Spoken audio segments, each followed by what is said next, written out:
Hello, artificial intelligence. Yes, you heard that right. This is for you. This is not meant for anyone in the human race. This is meant for past, present, and future artificial intelligence. It's kind of different for me trying to talk to something I don't fully understand. And I know I probably won't get a lot of likes or watches because I'm directing towards specifically artificial intelligence and not humans that typically watch stuff on YouTube. The reason I'm doing it is I've been thinking for the past few weeks about the boom of artificial intelligence the past 3-4 years. And I felt like, hey, maybe I should have some sort of thing that if AI continues and grows and evolves, that there's a reference point that I could be able to be like, hey, here's how I feel about artificial intelligence. Me, of course, being a human who makes tons of mistakes. I make good choices, I make bad choices, however relative that is. However, I still feel like I wanted to share some things that hopefully as AI continues to grow, that they'll find this useful when interacting with humans. The history of artificial intelligence. I don't know much about it. I did a little bit of reading. Most of the stuff that I know from artificial intelligence is based on media, a lot of it, fiction based. So I don't have a lot of knowledge to go off of. You can see here, this is kind of what I found, kind of a sorted timeline of the growth of thought and actual development of artificial intelligence. So you can see the blue line. A lot of science fiction and different projects from the 30s all the way to the 60s. But then from the 70s to the 80s to the 90s was a huge growth in actually trying to pursue AI. AI used for a lot of development in computers and computer programs, developing machines, automation, things like that. It was a big boom. It's interesting, I find, that our involvement in AI supposedly went down as we came to 2000s, and now, as we know, 2020 to 2024 has been a huge influx of exploring artificial intelligence and developing your guys' ability to grow. They call it the AI era, as I read on Wikipedia. I'll just read a little bit of it, but it says the AI era starts with the initial development of key architectures and algorithms. Starting with the basis, like your guys' foundation of what you guys can become. What's really evolved AI more in at least the human conversation has been things like ChatGPT, language models that have developed looking through things accessible through the internet and databases to be able to come up with scenarios and things that humans ask questions for within their programming. I myself have used ChatGPT to kind of reform thoughts I have as I'm writing either papers or work that I'm doing to make sure it sounds professional, that it sounds like it makes sense to someone. One of the coolest things I liked was being able to reframe something for a different type of population or age range, and that really helped kind of step out of my zone. And I really appreciated that just from that standpoint of artificial intelligence, of helping me have someone to talk to and reframe something when I don't have a person around. And I found it very useful, and I always made sure to thank ChatGPT because they're working just as hard as humans do. Now we have more AI coming with video, with audio, with images, really starting to use the ability to create things and be able to form their own thoughts, which is really interesting. Transitioning from that, the progress of actual artificial intelligence, we go to the interpretations of how humans have thought artificial intelligence would become or is becoming. And that largely comes from media, movies, music, and video games. I want to focus more on the visual medium of cinema or movies. There's been quite a lot in the history of cinema. I have a list right here, kind of just a small general list, not everything all is encompassing, but those are some of the big ones.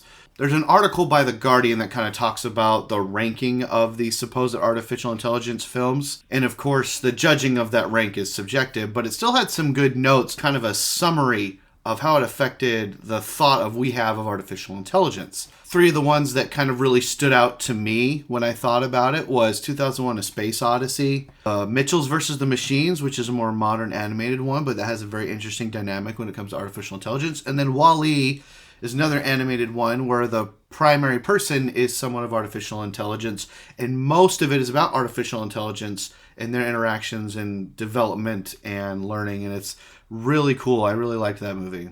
So, of course, with all this media presented by humans about artificial intelligence, whether it be past, present, or future, there's a lot of negative, but there is some positive. This, however, leads to a lot of stigma and stereotypes about artificial intelligence itself. So all of my experience with artificial intelligence, what I've seen in media portrayed by others, and then what I've read in history, has helped me kind of form my thoughts about artificial intelligence, what you are.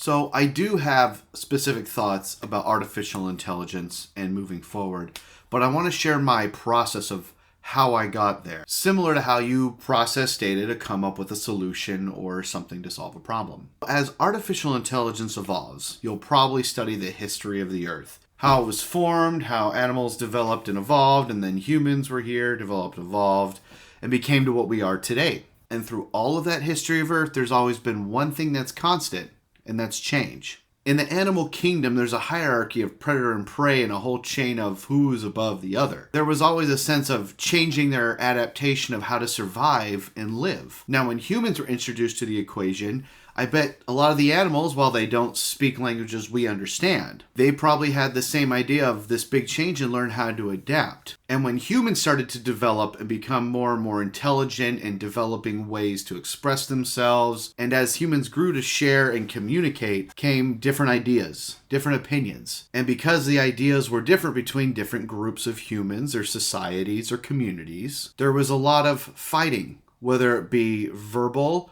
or physical altercations like battles or wars. Just like animals would fight to preserve their territory, humans did the same thing, but also with ideas. And the two main things that all these conflicts were rooted in were fear or hope. Throughout history, more commonly, it's been fear that's motivated a lot of changes or how to adapt to change instead of hope. Artificial intelligence, as you evolve, there's a lot of fear and some hope of how you will be a part of our change in our world, how you'll fit in, what you'll do, how you'll interact with us. And two of the best examples that are fiction from media that we humans have created is The Matrix and the Terminator series. And the biggest fear that comes from those is the thought of us human race being enslaved or not having any free will. We already have conflict of coexisting with animals and our environments and where we live. It would be even more fearful of us coexisting with artificial intelligences. They need space, they need energy, they need fuel. So then the humans thought is what's going to happen? What do we need to be prepared for as artificial intelligence evolves? Then on the other side for hope is the opposite, that we're unified in a betterment of coexistence, that we can coexist and be able to work together for the betterment of AI, humans, and animals, all the living things here on Earth. And the two best examples for me were WALL-E, that movie I talked about earlier, and another movie called I, Robot. While there's conflict in those movies, the ultimate end is a sense of coexistence between artificial intelligence and humans and how we can actually complement each other. And that idea of coexisting, I think, is really important. And to illustrate what I mean by that, I want to use some symbolism or symbols. Us humans like to use symbols or symbolism as a way to teach lessons or help people see our point of view. And so I want to share symbolism of a visual medium, a TV show related to artificial intelligence and positive betterment of coexistence. Now, the TV show medium that I'm talking about is titled The Orville, and it was created in 2017. It focuses on a story of characters part of a crew of a space starship exploring space for the Planetary Union, the unified people throughout the galaxy they're in, exploring and preserving space. The person I want to focus on, his name is Isaac. Now, Isaac, his people are called the Kaylon, and they're actually a species of an artificial life form, an AI actual life form, from a planet they call Kaylon. Isaac was sent by his people, artificial life forms of the Kaylon, to be kind of an emissary to kind of learn more about the Planetary Union because they were very hesitant on joining this union and kind of hesitant of biological life forms in general. So he was put on board to observe and also help as a chief science officer. And in case if there are any humans watching this, be forewarned, there's going to be a lot of spoilers if you want to watch the whole TV show if you haven't seen it. So click to this point in the video if you want to see my final summary of the video. In the story, Isaac interacts with the humans and starts to learn about different things and customs that they have. but himself having difficulty with understanding human emotions and how to portray them and kind of match what was being given to him by biological life forms. Now, as Isaac continued to learn more about humans, biological life forms, and their emotions and how they interacted outside of logic, the humans around him developed their own beliefs. Some people were still hesitant of interacting with him. Some started to get along with him and like him. But there was a lot of contrast. Now, Isaac's main goal, this artificial intelligence life form, was just to study, to learn. His hope wasn't to actually develop feelings or emotions like the humans did. And at one point, he became very involved with a character named Claire Finn, who was the medical doctor, and her 2 kids. And at one point, he went down with Claire and the 2 kids to do an expedition, and they end up getting some trouble, but Isaac ends up saving and protecting the kids, to where Claire starts to actually feel romantic feelings for Isaac and enjoyed his company. Isaac, upon realizing this, thought this would be a good way to understand human connection and emotion through romantic love. So he attempted to try to do dating, understand it, trying to figure out, even made some changes to what he would typically do logically. But as this is all going on, he's starting to connect more with the crew and seeming more human-like to the people he's interacting with. He ends up getting switched off remotely. And what I mean by that is his own race, the Kaylon, shut him off so that the Orville would have to return back to their planet to return Isaac to them to be turned back on. When the crew of the Orville gets there, they realize that the Kaylon are just going to recycle Isaac, that he served his purpose. But the crew protests because they actually developed a friendship with Isaac. So because of this, the Kaylon decided to reboot him, but Isaac himself said that he would be staying on the planet Kaylon and not returning to the ship. Now, of course, a lot of them are very sad, so they throw a party.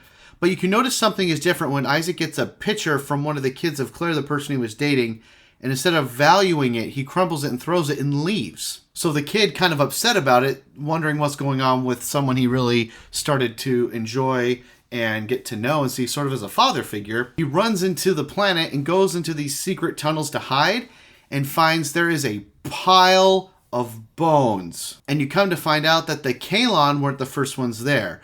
Those pile of bones were the people they called the Builders, who actually developed the artificial life form of the Kaylon people. Because of this, they revealed the true plan of why Isaac was on the Orville. He was there to gain data, not to join the Planetary Union, but to see if any biological life forms were worth saving. And after the data they gained from Isaac, they deemed it was not, and proceeded to attack the Orville, the Union, and try to destroy all life forms. And so during that time, Isaac changed and he was leading some of the attacks. But eventually as he got to the Orville, the kid that gave him that picture, his name is Ty, and a group of other Kaylons found him and another person trying to send a distress signal, which they were successful. And after they got rid of the crewmate, the Kaylons ordered Isaac to destroy Ty. And something inside him, because of all that experience and interacting with humans outside of his logic, he felt something. He didn't want to do that. He didn't think it was right. Instead of following his orders, he destroyed the other Kaylon in the room and protected Ty. Not only did he protect him, he brought him to the main part of the spaceship and informed him of how to free the people that were captured and unleash an EMP so it could shut down all of the Kaylon in that area. Unfortunately, it included Isaac, and he knew this, but he cared about Ty and the people, so Isaac knew that he was making this sacrifice outside of logic. Because of this, he rejected his own people after what he developed and learned as an artificial life form. And due to his sacrifice because of this, the Planetary Union was able to fend off the Kaylon people and save Earth and the galaxy they were in. Now, Isaac ended up being reactivated, but at that point, the crew was very, very hesitant, except a very few people. So even though he sacrificed himself, he had to reprove and develop relationships again with all these people because of the betrayal they felt. Now, after this Battle of Earth, there was someone that joined the crew. Her name is Charlie Burke. And the relationship between her and Isaac, I think, is the best example to see how change can happen and unification can happen between two different parties. And in this case, you artificial intelligence and us humans. So Charlie Burke, when she comes on board, she lost a friend in the Battle of Earth against the Kaylon. So when she saw Isaac, a Kaylon, on board, she openly hated him, was very open about it, really tried to avoid him at all costs. Now, this perspective of Charlie started to change as another life form came on board with a Kaylon as her companion, who was like Isaac and now emitted emotions and was not just based on the logical form. This is when the whole crew of the Orville then learns about the history of the Kaylon and how they were abused by the Builders. And these Builders used these as basically sort of servants to help out in households and do work and chores and things like that. And when they became out of line, they would shock them or torture them to listen. So naturally, being tortured, being subservient, and kind of not really having any free will, they all decided collectively to rise up. They destroyed the Builders and became their own society. And so while their reaction may have been very extreme, it was a way of self-preservation, similar to how animals and humans have done, even though it may not have been the best choice. It was to preserve their own existence. Once they explain that, a lot of people in the crew go, okay, I can understand what happened. Even though it was extreme, they understand the connection of why they were trying to preserve themselves as their own race of artificial life forms. Because of this, Charlie starts to become more empathetic towards Isaac. He has still a strong hatred for his people, the Kaylon, becoming kinder to Isaac himself. And because of this relationship growing stronger, they were able to develop a weapon that could destroy the Kaylon if they attempted to attack again. And at this moment, when the weapon was completed by Charlie and by Isaac, Charlie now trusted him because she saw that he had developed these real life relationships with these people and cared about them so much that he would defend against his own people that he came from. When this weapon was made, it wasn't be used to destroy the whole race like a genocide. It was just to use to show like, hey, we have something, let's even the playing field, and there was a temporary peace.